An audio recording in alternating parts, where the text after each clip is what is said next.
श्री नरेंद्र भाई मोदी, कैप्टन अमरिंदर सिंह, सरदार सुखदेव सिंह ढींडसा।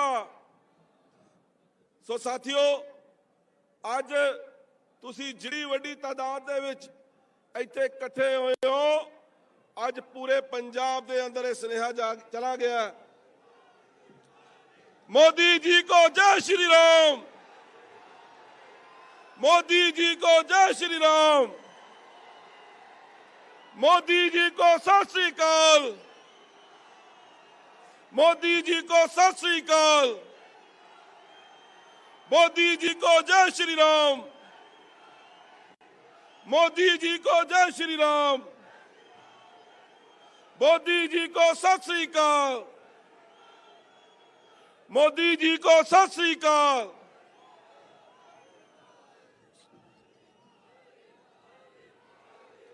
सो मैं हुण बेनती करांगा, अज बहुत ही पवित्र दिहाड़ा है, साडे सतगुरु श्री रविदास महाराज जी का 645वां गुरपुरब है। और इस शुभ दिहाड़े के उपर जो सानू गुरु महाराज जी ने संदेश दिता, ऐसा चाहूं राज में जहां मिले सबको अन्न, छोट बड़े सब सम से रविदास रहे प्रसन्न।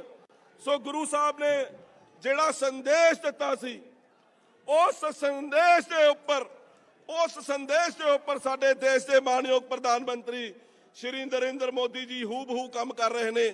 जिस ढंग नाल कोरोना काल दे अंदर 80 करोड़ भारत वासियों को कोरोना काल दे विच मुफ्त अनाज दिता, मैं समझदा है कि सतगुरु महाराज गुरु रविदास जी दे इस प्रकाश पुरब दे उपर उन्होंने पुष्पांजलि करके गुरु साहब का आशीर्वाद प्राप्त किया। गुरु साहब साडे पंजाब की धरती ते, चरण छो धरती ते और पठानकोट ते पुजन ते मैं मोदी जी का बहुत बहुत स्वागत करदा। हुण मैं बेनती करांगा साडे सूबे दे प्रधान श्री अश्विनी शर्मा जी नूं ते उन्हां दे नाल सुजानपुर तो MLA दिनेश बब्बू जी नूं कि वो शॉल ते तलवार दे करके मानयोग श्री नरेंद्र मोदी जी का स्वागत करनगे।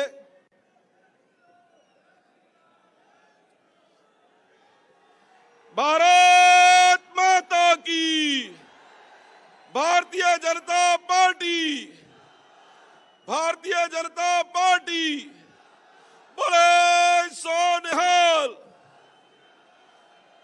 नवा पंजाब, नवा पंजाब।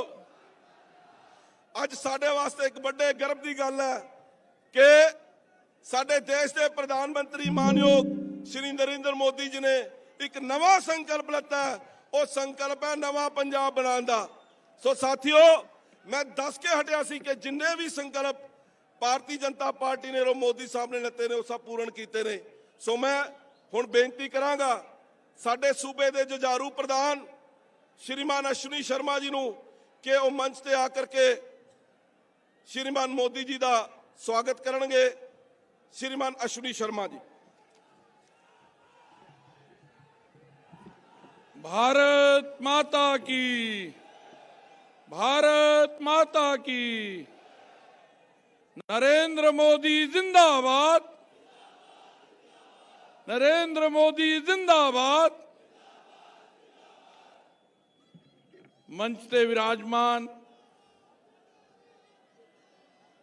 भारत ही नहीं दुनिया के सब तो वड्डे नेता अज पठानकोट की इस धरती ते पधारे ने। मैं आप सब वालों जी आया आखदा, राम राम कहना, सत श्री अकाल बोलदा। और आप सब इस पार्लीमेंट हलके दे अज दे इस जलसे च देश के प्रधानमंत्री जी नूं सुनन आए साथियों नूं कहांगा कि जोरदार ताड़ियां दे नाल स्वागत करन। देश दे देश के प्रधानमंत्री नरेंद्र भाई मोदी जी का आप सब वालों स्वागत करते हुए मैनू बड़ा मान ते खुशी हो रही है। देश के प्रधानमंत्री जी का पंजाब नाल, पंजाबियां नाल, पंजाब दी जनता दे नाल एक गहरा रिश्ता है। आज जो पठानकोट जड़ा कि JNK हिमाचल दा गेटवे है और पाकिस्तान दी सीमा भी इस जिले दे नाल लगदी है और इस पठानकोट तो भली भांति वो परिचित ने। उन्होंने अपना संगठन दा जीवन पंजाब दे हर कोने दे अंदर हर पंजाबी नू और पंजाब दे स्वभाव नू, पंजाब दे लोकां दे नू जानदे ने। मैनू बड़ी खुशी है कि अज उन्हां दा आगमन पठानकोट दी इस धरती ते होया है जिहड़ी कि रावी 20 तारीख को नवा पंजाब के लिए बीजेपी और NDA की जीत सुनिश्चित कर देगा। उसमें ही मुझे विजय नजर आ रहा है। साथियों, सरकार बनाएंगे ना, भाजपा की सरकार बनाएंगे ना, पूरा पक्का विश्वास है। मंदिर और आपका ये जो दमखम है ना, उसमें ही मुझे विजय नजर आ रहा है। साथियों, मैं पठानकोट की इस पवित्र धरती से मुक्तेश्वर महादेव मंदिर और अमृतसर के दुर्गियाना माता मंदिर का प्रणाम करता हूं। ये धरती हरमंदिर साहब और करतारपुर साहब की भी धरती है। इस पवित्र धरती से मैं सभी गुरुओं को श्रद्धापूर्वक नमन करता हूं। आज संत रविदास जी की भी जयंती है। यहां आने से पहले मैं दिल्ली में गुरु रविदास विश्राम धाम मंदिर जाकर आया हूं, आशीर्वाद लेकर के आया हूं।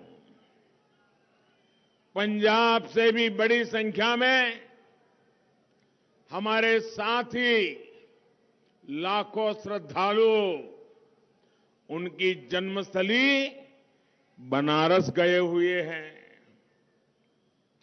यहां से जो यात्री और देश भर से यात्री आज जो बनारस आए हैं, उनकी सहूलियत के लिए जितना कुछ कर सकता हूं, मैंने और योगी जी की सरकार ने करने का प्रयास किया है। यहां के मेरे सभी साथियों की सहूलियत के लिए रेलवे ने 2 विशेष ट्रेन भी चलाई है और बनारस के सांसद के नाते ये मेरी जिम्मेवारी बनती है कि जब आप मेरे मेहमान बने हो तो मुझसे हो सके उतना श्रद्धालुओं की सेवा करो, बनारस में उनको कोई तकलीफ न हो, उनकी जरूरी सुविधाएं मिले। ये मेरा सौभाग्य है कि काशी में संत रविदास मंदिर परिसर में हमने बहुत बड़ा भव्य लंगर हॉल श्रद्धालुओं को अर्पित किया। मैं आप सभी को और बनारस गए श्रद्धालुओं को भी संत रविदास जयंती की अनेक अनेक शुभकामनाएं देता हूं। मेरा ऐसा सौभाग्य है कि जब यहां मंच पर आ रहा था तो मुझे वाल्मीकि समाज के सभी प्रमुख लोगों ने पवित्र माला पहना करके मुझे आशीर्वाद दिए। मैं वाल्मीकि समाज के भी सभी संतों का हृदय से प्रणाम करता हूं। आज मेरा ये भी सौभाग्य रहा कि कबीर परंपरा के अनुयायी भी आज यहां आकर के मुझे आशीर्वाद दे रहे थे। ये भी मेरा बड़ा सौभाग्य है। और मंच पर आते ही संत शिरोमणि पूज्य रविदास जी के चरणों में यहां भी मुझे माथा टेकने का मौका मिल गया। साथियों, संत रविदास जी का एक दोहा है और ध्यान से सुनिए। और जब ध्यान से सुनोगे तो आपका भी पक्का विश्वास हो जाएगा कि मोदी की सरकार वही कर रही है जो संत रविदास जी कह के गए हैं।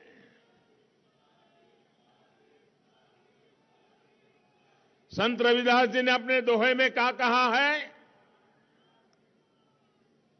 और उन्होंने ऐसा चाहूं, संत रविदास जी ने कहा है, ऐसा चाहूं राज में, ऐसा चाहूं राज में, मिले सबन को अन्न, छोट बड़ो सब सम बसे,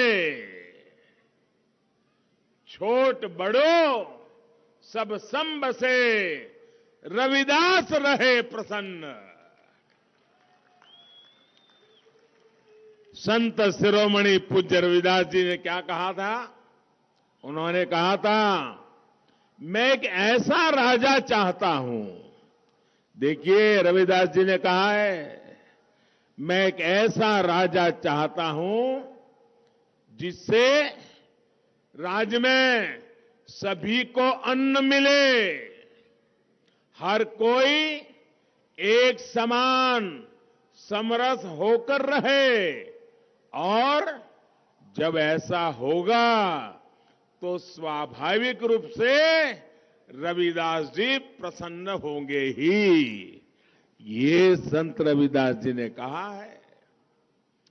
साथियों, सबका साथ सबका विकास के मंत्र, उस मंत्र को लेकर के चल रही भाजपा का आदर्श भी संत रविदास जी के शब्दों से प्रेरणा लेकर के हम आगे बढ़ते हैं। और इसलिए हमारी सरकार के लिए गरीब का कल्याण सर्वोपरि है। आप देखिए, पूरी दुनिया में एक ऐसी महामारी आई है, ऐसी महामारी आई है, 100 साल में कभी ऐसी महामारी नहीं आई और पूरी दुनिया में फैली है।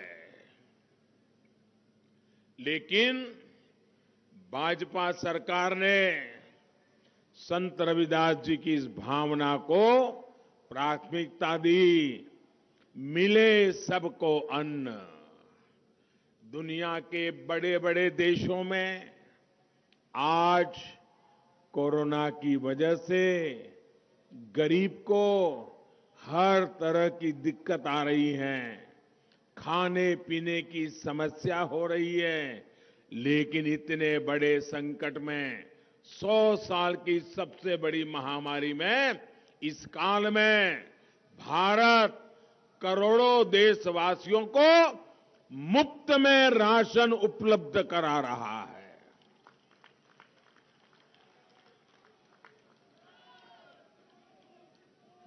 कोई भी ऐसा गरीब ना हो जिसके घर में चूल्हा न जलता हो। भाई, ये काम करना मेरे लिए एक पवित्र सेवा का काम था। पंजाब के भी लाखों गरीबों को 2 साल से मुफ्त राशन मुहैया कराया जा रहा है। हमने प्रयास किया है कि महामारी के इस समय में कोई भूखा गरीब हमारे यहां गरीब भूखा न सो जाए। कोरोना की वैक्सीन भी हमारी सरकार ने मुफ्त मुहैया कराई। गांव-गांव जाकर के मेरे देशवासियों का जीवन बचाने के लिए रात दिन काम किया और दुनिया में जो नहीं कर पाए वो काम हिंदुस्तान ने करके दिखाया। करीब करीब 95% से ज्यादा लोगों को पहला डोज तो लग ही चुका है और दूसरा डोज भी करीब करीब सबको लगने की दिशा में तेज गति से काम हो रहा है। और वैक्सीन की वजह से लोगों को कोरोना से लड़ने के लिए बहुत बड़ा सुरक्षा कवच मिला है। भाइयों बहनों, आप सबने वैक्सीन लगवाई है ना? मुझे बताइए, वैक्सीन लगवाई है ना? आपको एक नए पैसे का खर्चा हुआ है क्या? आपको कोई दिक्कत हुई है क्या? मुझे बताइए, ऐसे संकट के समय ये पवित्र काम मुझे करना चाहिए था कि नहीं करना चाहिए था? देशवासियों को वैक्सीन लगनी चाहिए थी कि नहीं लगनी चाहिए थी? भाइयों बहनों, इसी वैक्सीन की वजह से अब पंजाब में भी स्थितियां थोड़ी बहुत सामान्य होने के कारण आर्थिक गतिविधियों ने भी अपना जोर पकड़ना शुरू कर दिया है। साथियों, पठानकोट में मैं अभी देख रहा था, कई परिवारों से मैं हाथ उठा करके सबको नमस्ते कर रहा था। सारे पुराने लोगों के चेहरे आज मेरे सामने थे। एक साधारण कार्यकर्ता के रूप में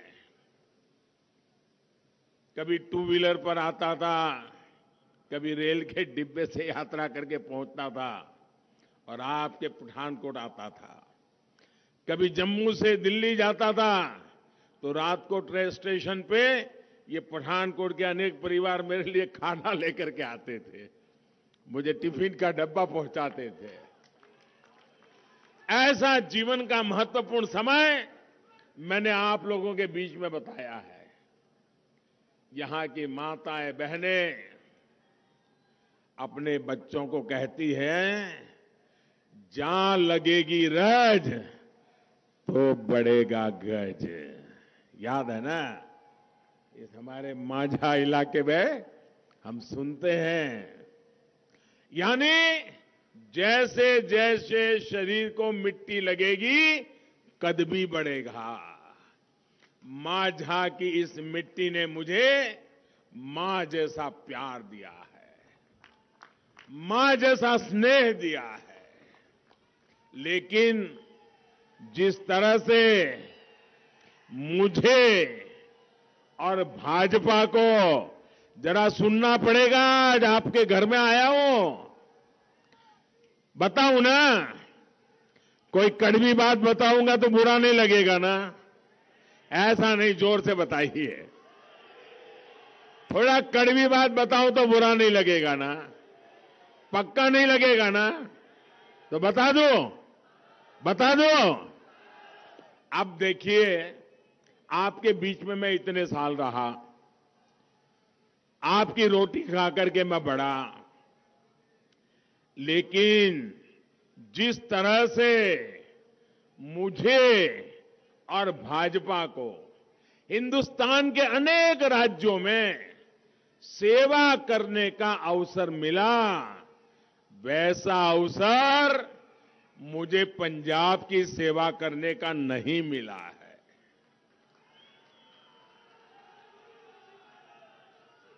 और पहले भी हमारा हाल क्या था? पहले हम यहां भी एक छोटे पार्टनर के रूप में, छोटे दल के रूप में सरकार के साथ एक हाशिए में किनारे पर साथ साथ चला करते थे।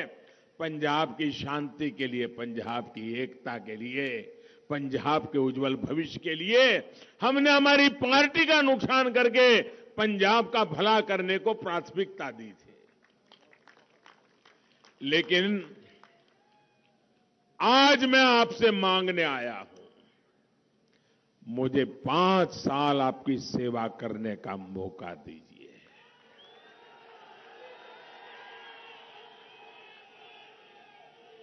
मैं आपको भरोसा देता हूं, मैं आपको भरोसा देता हूं, किसानी, व्यापार, इंडस्ट्री नो लाहेबंद बनाया जाएगा।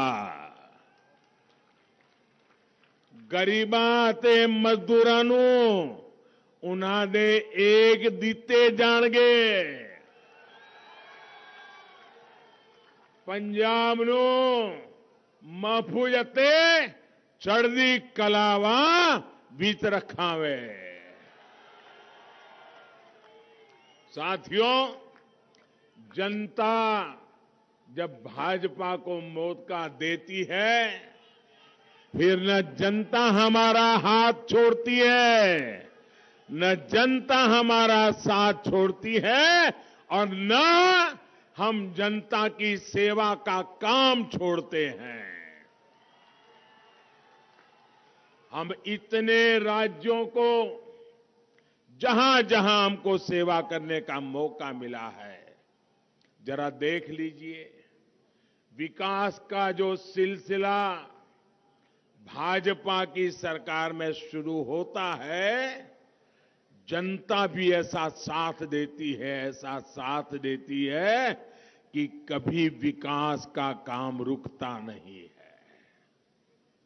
एक और बात भी आपने देश भर में देखी होगी, जहां एक बार भाजपा के पैर जम जाते हैं, वहां दिल्ली में बैठकर रिमोट कंट्रोल से सरकार चलाने वाले परिवार की छुट्टी हो जाती है। मतलब जहां विकास आया,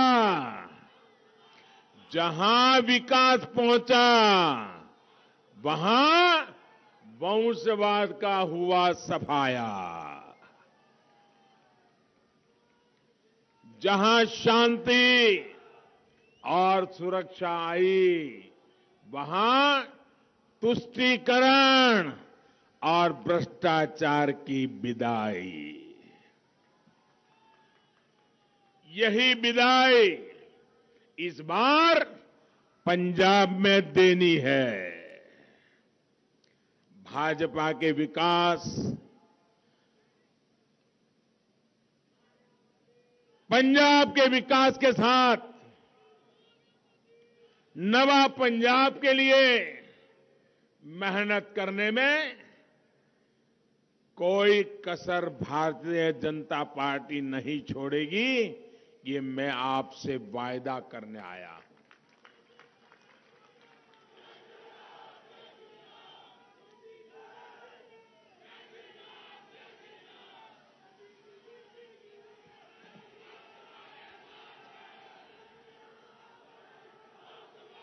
साथियों,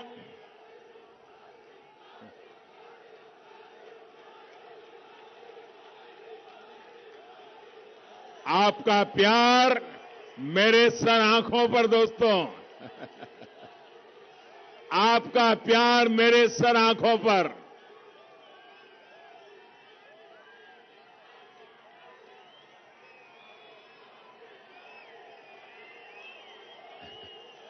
जो दिल्ली में एयर कंडीशन कमरों में बैठे हैं ना, उनको पता नहीं है ये प्यार की ताकत क्या है।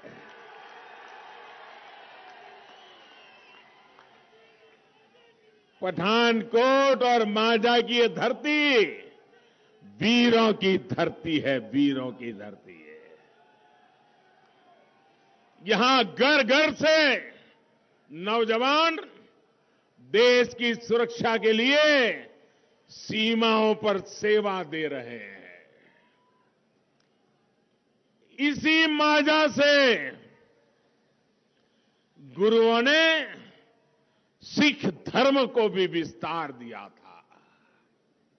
लेकिन सरकार अगर संस्कारों के खिलाफ चलने वालों की हो तो वो विरासत और पहचान दोनों को मिटाने के लिए लग जाती है।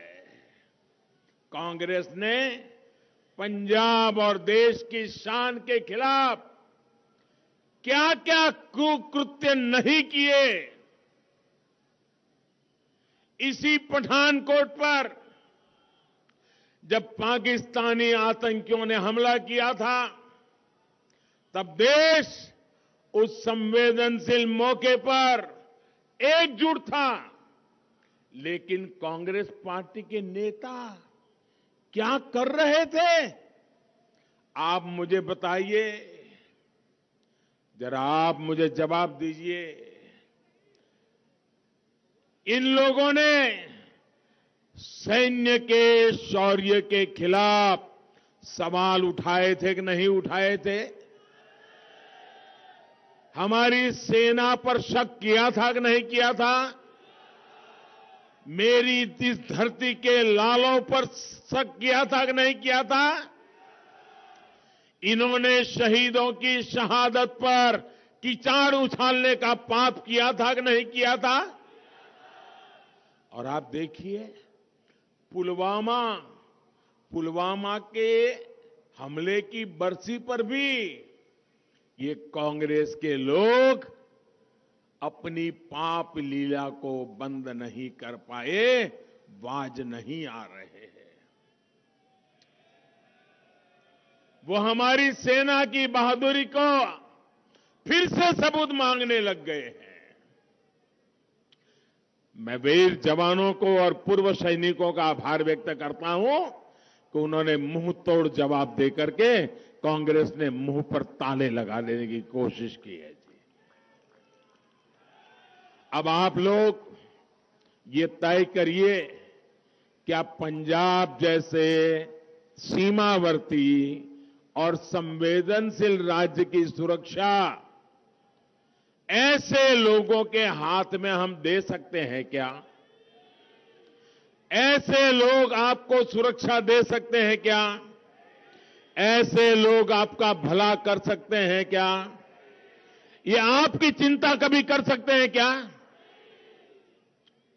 अगर इन्हें फिर से मौका मिल गया तो ये पंजाब की सुरक्षा को खतरे में डालने से पीछे नहीं हटेंगे।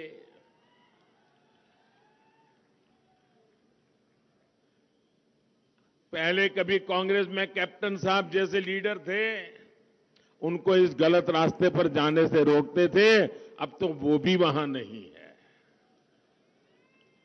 और इसलिए 20 फरवरी को पंजाब की सुरक्षा को ध्यान में रखते हुए भाजपा को एनडीए को वोट देना है।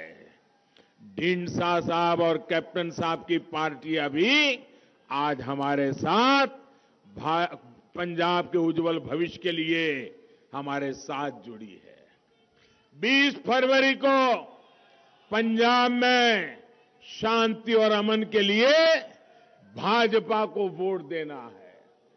20 फरवरी को पंजाब के विकास के लिए भाजपा को वोट देना है। साथियों, देश की सुरक्षा को मजबूत करने के लिए हमारी सरकार सेनाओं का लगातार आधुनिकीकरण कर रही है। जब सैनिक के पास आधुनिक साजो सामान होता है तो उसकी अपनी सुरक्षा भी बढ़ती है। भाजपा सरकार सेना में महिलाओं को नए अवसर दे रही है। अब हमारी बहन बेटियां भी सेना में देश की रक्षा करने के लिए कंधे से कंधा मिलाकर के खड़ी रहे, इसका प्रबंध हमने किया है। और ये तो वीरों की भूमि है। देखते ही देखते यहां की बेटियां मेरे देश की रक्षा करने में भी आगे होगी, ये मेरा विश्वास है। परमानेंट कमीशन देना हो, इतना ही नहीं, हमने एक बहुत बड़ा महत्वपूर्ण निर्णय किया है। एक हमने निर्णय किया है, देश में नई सैकड़ों सैनिक स्कूल खोलेंगे हम, सैकड़ों नई सैनिक स्कूल खोलेंगे। इतना ही नहीं, उन सैनिक स्कूलों में बेटियों को भी एडमिशन दिया जाएगा, उनके लिए भी सैनिक स्कूल के दरवाजे खोल दिए जाएंगे। भाइयों, मुझे बताइए, मेरी बहन बेटियों को अपनी वीरता दिखाने का अवसर मिलेगा कि नहीं मिलेगा? उनका सामर्थ्य दिखाने का अवसर मिलेगा कि नहीं मिलेगा? ऐसे कई कदम हमारी सरकार ने उठाए हैं।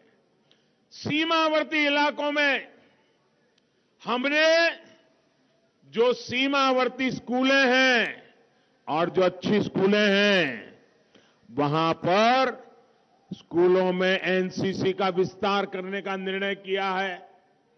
देश में हजारों नई स्कूलें, अब एनसीसी का केंद्र वहां भी उपलब्ध हो जाएगा, ताकि सीमा पर देशभक्ति का जो ज्वार है, उनको देश के लिए कुछ करने का अवसर मिलेगा।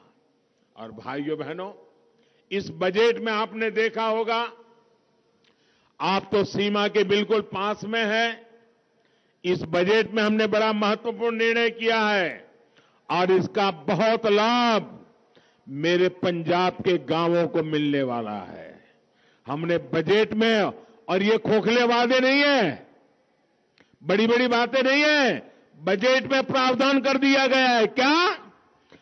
सीमावर्ती गांवों में एक वाइब्रेंट विलेज योजना लागू की जाएगी और जो हमारे सीमा के गांव है, उनको विशेष सुविधाएं दी जाएगी।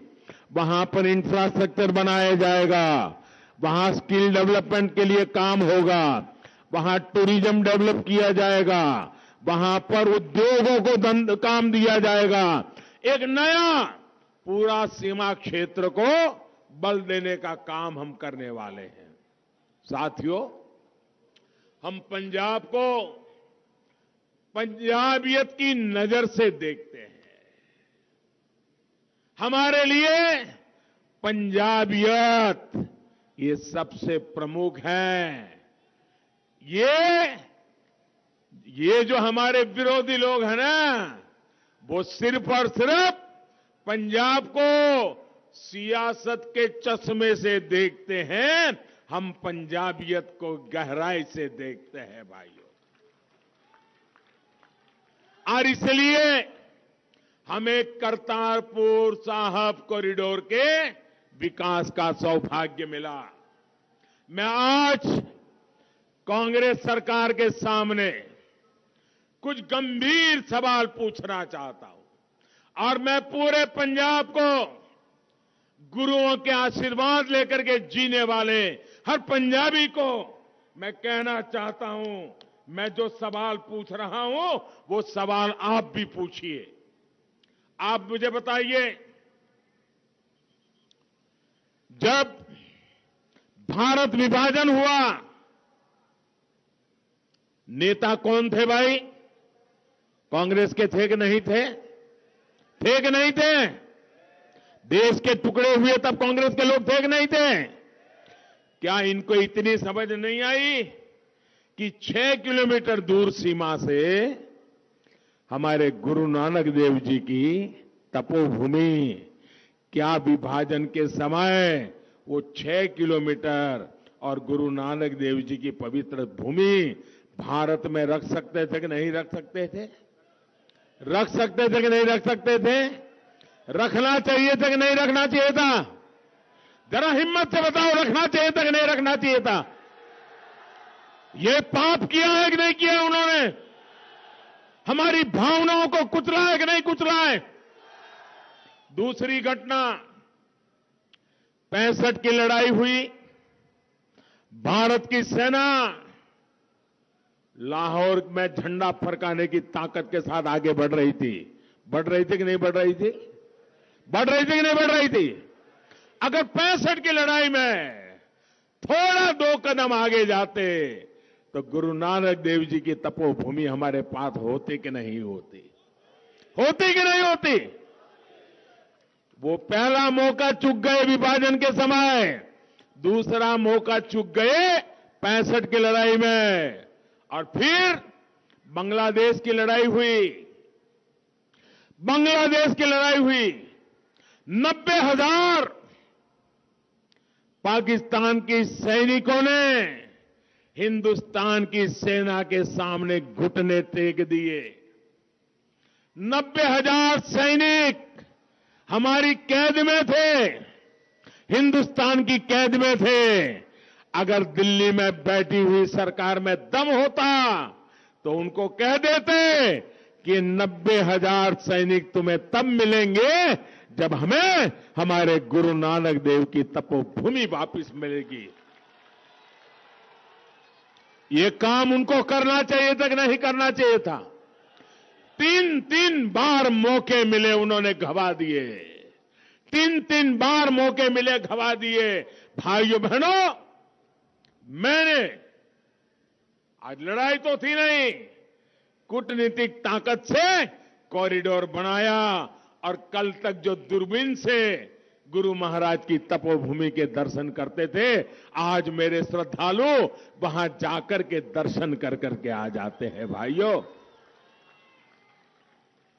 मुझे बताइए, ऐसे शासकों के लिए सवाल बनता है कि नहीं बनता है? ऐसे लोगों पे कोई भरोसा कर सकते हैं क्या? भाइयों बहनों, हम तो एक समर्पित लोग, हमें विरासत के भी गर्व है और विकास की जिम्मेवारी भी हमारे सामने है। हम गुरुओं के प्रकाश पर्व को पूरी आस्था से सिर्फ हिंदुस्तान में नहीं, पूरी दुनिया में मनाते हैं, और भारत की इस महान विरासत की दुनिया के लोगों को पहचान करवाते हैं। लेकिन इन लोगों का इतिहास क्या है? इन लोगों के नाम पर दरबार साहब का अपमान, हिंसा और खून खराबे का कलंक दर्ज है। हम सिख दंगों के आरोपियों को सजा दिलवाते हैं, ये उन्हें अपनी पार्टी में बड़े बड़े ओहदे देते हैं।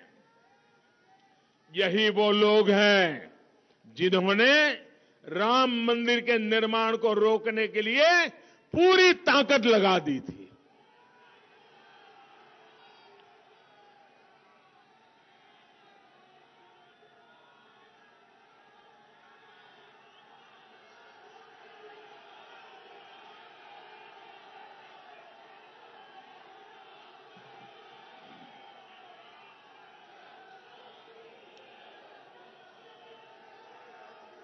काशी विश्वनाथ धाम बना तो उस पुण्य काम भी, उसका भी ये लोग विरोध करते रहे।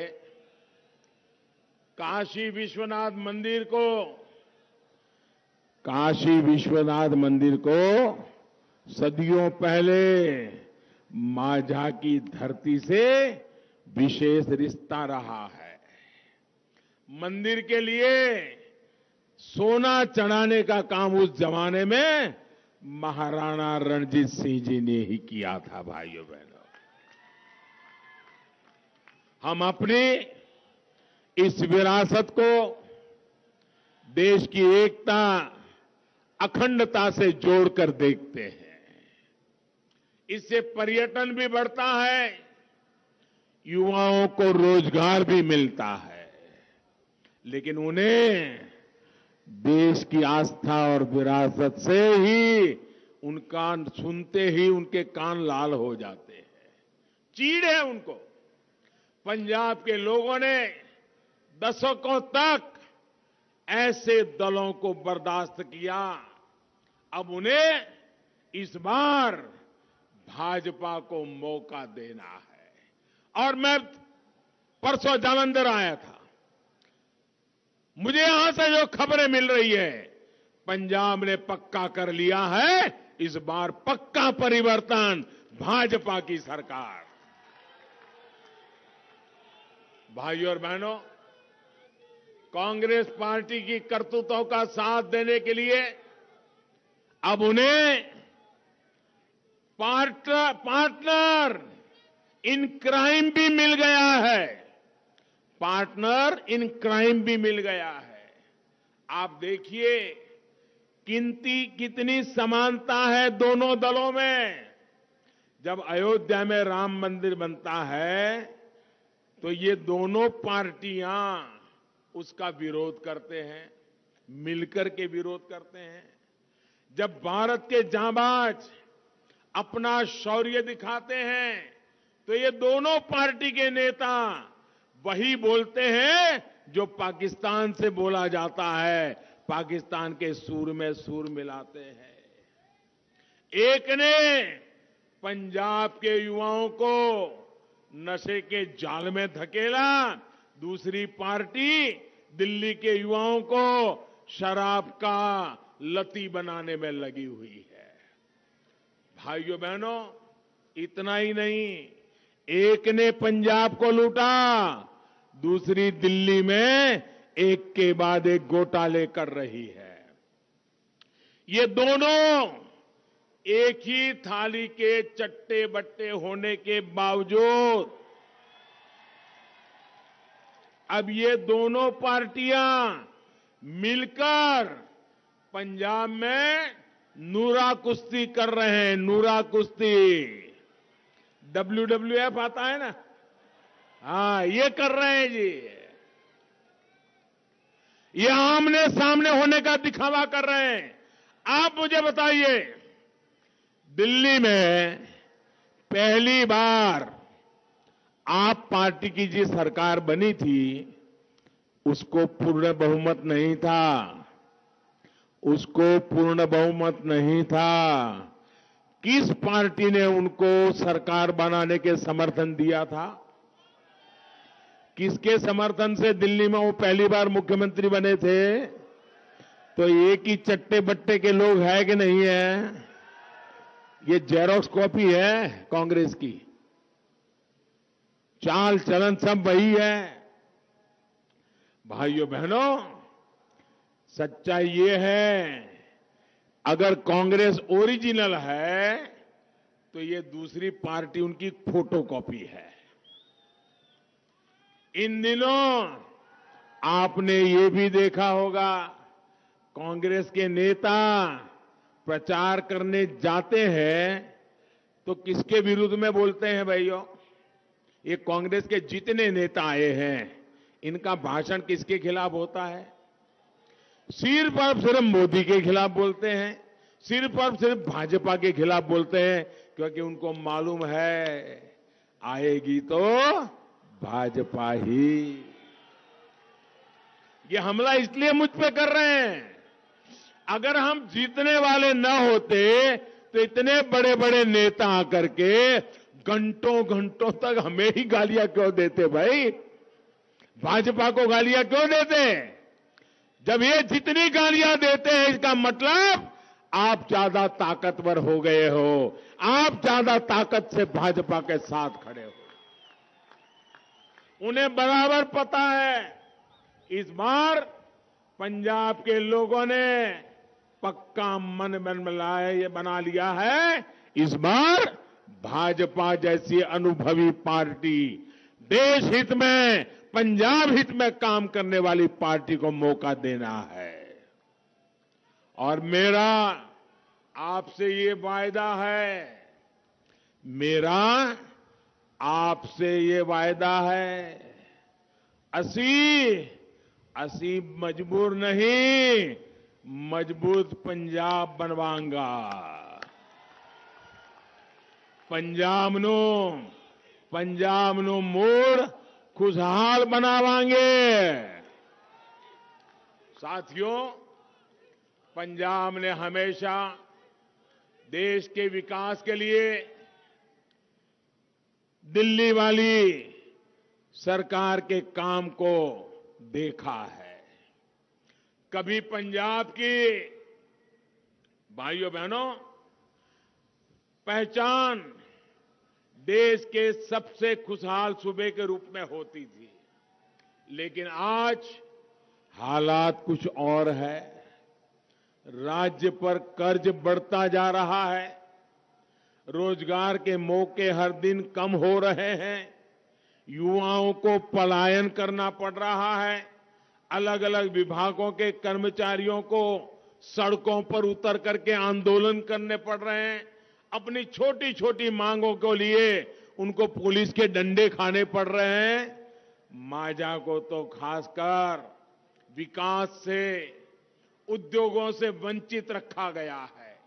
यहां केवल एक ही धंधा चल रहा है, खनन में लूट का धंधा। और अब जानते हैं कि आपके क्षेत्र को कौन लोग लूट रहे हैं। आपसे जानना चाहता हूं, क्या इस रेत माफियाओं पर, खनन माफियाओं पर कोई कार्रवाई होती है क्या? ये सरकार कोई कदम उठाती है क्या? सरकार के मुलाजिमों को डंडा मारने के लिए तो पुलिस रखते हैं, लेकिन खनन माफियाओं को महलों में मौज मिलती है भाइयों। ये इसलिए विधायक बनते और बनवाते हैं ताकि पूरे पंजाब की मिट्टी को खोदकर अपनी तिजोरियां भर लें। ये लोग अपनी मिट्टी से विश्वासघात कर रहे हैं। ये खेल तभी रुकेगा जब ईमानदार और काम करने वाली सरकार होगी, भाजपा के नेतृत्व वाली सरकार होगी। मैं डंके की चोट पर कहता हूं, माफिया पंजाब छोड़ेगा। और इसलिए मैं कहता हूं, माफिया पंजाब छोड़ेगा, पंजाब का नौजवान नहीं। भाइयों बहनों, अभी पंजाब में डबल इंजन की सरकार तो नहीं है, अभी केवल केंद्र सरकार का इंजन काम कर रहा है। इन परिस्थितियों में भी हमने पंजाब में नए हाईवेज बनाए, एक्सप्रेसवेज बनाने की बात हो, यहां उद्योगों को बढ़ावा देने का पूरा प्रयास हो। दिल्ली कटरा एक्सप्रेसवे पंजाब होकर के गुजर रहा है। इससे पंजाब के विकास की गति को और गति मिलेगी, लोगों को सुविधा भी मिलेगी, नए उद्योगों के लिए पंजाब में रास्ते खुलेंगे। पंजाब में जो सामान बनता है उसकी सप्लाई बढ़ाने के लिए भी हम लुधियाना, पश्चिम बंगाल ईस्टर्न फ्रेट कॉरिडोर उसको भी बनवा रहे हैं भाइयों। एयरवेज के मामले में भी पंजाब पीछे न रहे, इसके लिए मोहाली में इंटरनेशनल एयरपोर्ट के साथ साथ में और एयरपोर्ट पर भी काम किया जा रहा है। पंजाब के हर नागरिक की सोच के लिए, उसकी सेवा के लिए, बीमारी में उसको दिल्ली तक दौड़ना न पड़े, इसलिए एम्स का काम आपकी आंखों के सामने है। पीजीआई सैटेलाइट सेंटर भी केंद्र सरकार ने दिया है। हम पंजाब में मैन्युफैक्चरिंग बढ़े, यहां के युवाओं को रोजगार मिले, इसके लिए भी काम कर रहे हैं।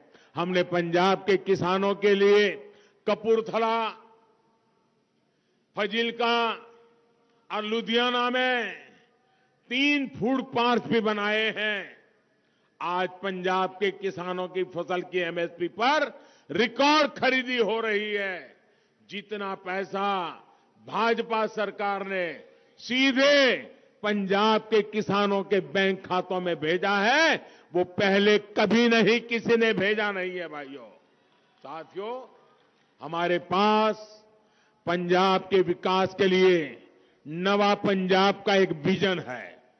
पठानकोट जैसे बॉर्डर इलाके के विकास के लिए बॉर्डर एरिया डेवलपमेंट अथॉरिटी का गठन होगा। पंजाब के विकास के लिए इंफ्रास्ट्रक्चर पर अभूतपूर्व खर्च होगा। ये हमारे लिए केवल घोषणाएं नहीं है, ये पंजाब के लिए हमारा दृढ़ संकल्प है और हम संकल्प को प्रकल्प में बदलते हैं और प्रकल्प को हम परिवर्तन लाने का एक साधन बना करके सिद्धि तक पहुंचने वाले लोग हैं। इसलिए इस 20 फरवरी को, अब दिन ज्यादा बाकी नहीं है, 20 फरवरी को बीजेपी को, एनडीओ को मौका अवश्य दीजिएगा। इस बार पंजाब के सपनों को मौका दीजिए, नवा पंजाब को मौका दीजिए। इसी अनुरोध के साथ आप सभी को एक बार संत रविदास जयंती की अनेक अनेक बधाई, अनेक अनेक शुभकामनाएं। मेरे साथ बोलिए भारत माता की। दोनों मुट्ठी बंद करके पूरी ताकत से बोलिए भारत माता की, भारत माता की। मैं सभी इस चुनाव के जो उम्मीदवार हैं उनसे मेरी रिक्वेस्ट है कि जरा आगे आ जाए। जो चुनाव लड़ रहे हैं वो आगे आ जाए, जो उम्मीदवार है। भारत माता की, भारत माता की, भारत माता की। बहुत बहुत धन्यवाद। अरे वो खड़े रहो।